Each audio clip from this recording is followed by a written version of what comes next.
Hola, somos el equipo conformado por Sara, Sebastián y su servidor Carlos. El día de hoy vamos a hablar sobre la ley de Gauss-Jordan. Como bien se sabe, muchos sistemas físicos tienen simetría. Por ejemplo, un cuerpo cilíndrico no se ve distinto después de hacerlo girar sobre su eje, y una esfera de metal con carga se ve igual una vez que se ha hecho girar alrededor de cualquier eje que pase por su centro. La ley de Gauss es parte de la clave para utilizar consideraciones de simetría que simplifiquen los cálculos del campo eléctrico. El campo de una distribución de carga en una línea recta o en una hoja plana, entre otras cosas. La ley de Gauss ayuda a entender cómo se distribuye la carga en los cuerpos conductores. Ley de Gauss. ¿Qué es la ley de Gauss? La ley de Gauss es una manera para describir el comportamiento de las cargas, y como consecuencia de esto, se sabe que las cargas estáticas se encuentran en la superficie del material conductor, como puede ser cualquier cuerpo hecho de materiales conductores. La ley de Gauss es una alternativa a la ley de Coulomb. Aunque aquí se equivale por completo a la ley de Coulomb, la ley de Gauss ofrece una forma distinta de expresar la relación entre la carga eléctrica y el campo eléctrico.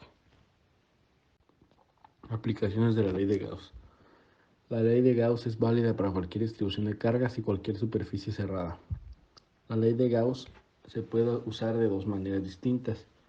Si se conoce la distribución de la carga y si esta tiene simetría suficiente, se puede evaluar la integral en la ley de Gauss. Se puede obtener el campo también, o si se conoce el campo, es posible usar la ley de Gauss para encontrar la distribución de carga, como las cargas en superficies conductoras. Ya en problemas prácticos se pueden encontrar situaciones en las que se desea conocer el campo eléctrico causado por una distribución de carga en un conductor. Estos cálculos se facilitan cuando en un conductor sólido se coloca un exceso de carga que se encuentra en reposo. Se encuentra en su totalidad en la superficie, no en el interior del material.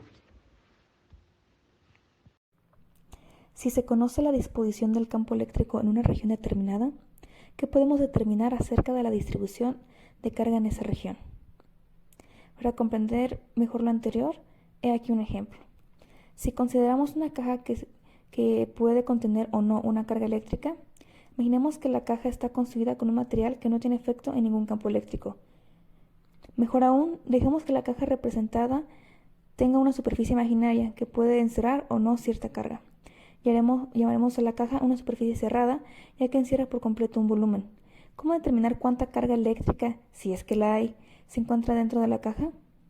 Bueno, como sabemos que una distribución de carga produce un campo eléctrico y que éste ejerce una fuerza sobre una carga de prueba, se mueve una carga de prueba, Q0 en este caso, en torno a las proximidades de la caja.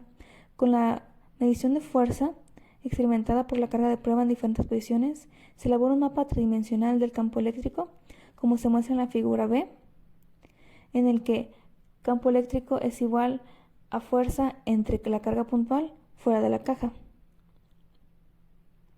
En este caso, el mapa resulta ser el mismo que el del campo eléctrico producido con una carga puntual positiva. En conclusión, para determinar el contenido de la caja, en realidad solo se necesita medir el campo eléctrico en la superficie de la caja. El flujo eléctrico neto a través de una superficie cerrada es directamente proporcional a la carga neta en el interior de esa superficie. Para aprovechar por completo esta ley, se necesita saber cómo calcular el flujo eléctrico. Comenzamos con el flujo de un campo eléctrico uniforme. Ya que la tasa del flujo volumétrico se puede calcular multiplicando el área por el volumen de flujo, el flujo de un campo eléctrico uniforme se obtiene multiplicando el área siempre y cuando ésta sea perpendicular al campo por el campo eléctrico, como se muestra. Las unidades del psi para calcular el flujo es un newton por metro cuadrado entre coulomb. Sin embargo, dependiendo de cómo se encuentre el área, la fórmula para calcular el campo eléctrico uniforme puede variar, como se muestra en la siguiente imagen. Y ahora, para calcular el flujo de un campo eléctrico uniforme, se necesita realizar la siguiente integral, en donde se multiplica el campo eléctrico por el diferencial de área, en donde el diferencial de área es el área dividida en muchas pequeñas partes. En realidad, las diversas formas de la integral que se expresan en la imagen es el mismo concepto en términos diferentes. Recordando, la ley de Gauss es una alternativa a la ley de Coulomb.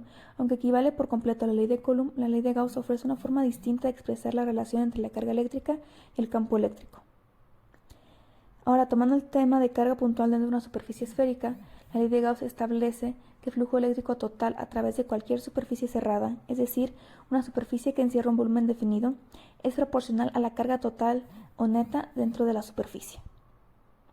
Se comienza con el campo de una sola carga puntual positiva, donde las líneas de campo se extienden en forma radial hacia afuera en todas direcciones por igual. Se coloca esta carga en el centro de una superficie esférica imaginaria con radio R. La magnitud del campo eléctrico en cada punto de la superficie está dada por la primera ecuación mostrada. Ahora, el flujo eléctrico total es el producto de la magnitud del campo por el área total de una esfera, que es 4pi por r cuadrada, como se muestra en la última ecuación. Cabe aclarar que el flujo es independiente del radio R de la esfera, solo depende de la carga puntual Q encerrada por la superficie. Lo que se cumple para toda la esfera también se cumple para cualquier región de su superficie. Ahora nos vamos a una carga puntual dentro de una superficie no esférica. Aquí aparece una esfera de radio R circundada por una superficie de forma irregular en vez de por una segunda esfera. Aquí se puede dividir toda la superficie irregular en elementos del diferencial de área, calcular para cada uno de ellos el flujo eléctrico y sumar los resultados por integración como en la siguiente ecuación. Cada uno de los elementos de área se proyecta sobre un elemento de superficie esférica correspondiente. Por lo tanto, debe ser el mismo flujo total a través de toda la esfera, el cual se da por también en la siguiente integral. Ahora, para que una superficie cerrada no encierre carga, se toma en cuenta la segunda ecuación.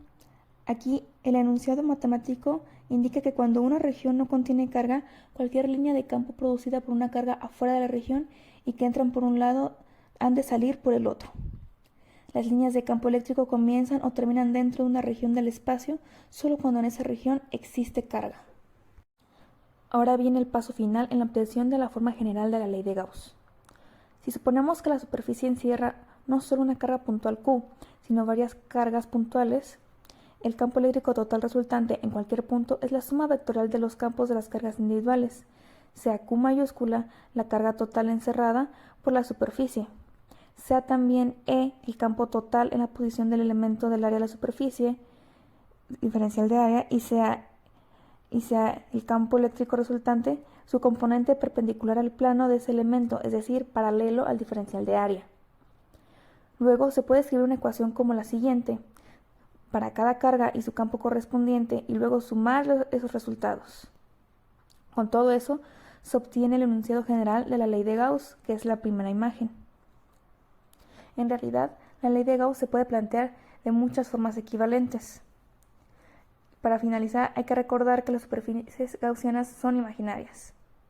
La superficie cerrada a la que se refiere la ley de Gauss es imaginaria. No es necesario que haya un objeto material en la posición de la superficie. A menudo se hace referencia a la superficie cerrada que se menciona en la ley de Gauss como superficie gaussiana. Vamos con un ejemplo numérico. Nos dice, ¿cuál es el módulo de una carga puntual capaz de crear un campo eléctrico de 1 Newton sobre Coulomb en un punto igual a 1 metro de distancia? Los datos que tenemos es la magnitud del campo, que es de 1 Newton sobre Coulomb, y el radio del campo eléctrico. ¿A qué se refiere con el módulo? El módulo se refiere a la magnitud de la carga. Podemos observar que tenemos la carga, se muestra el campo eléctrico así como el radio del mismo y la dirección en la que se encuentra.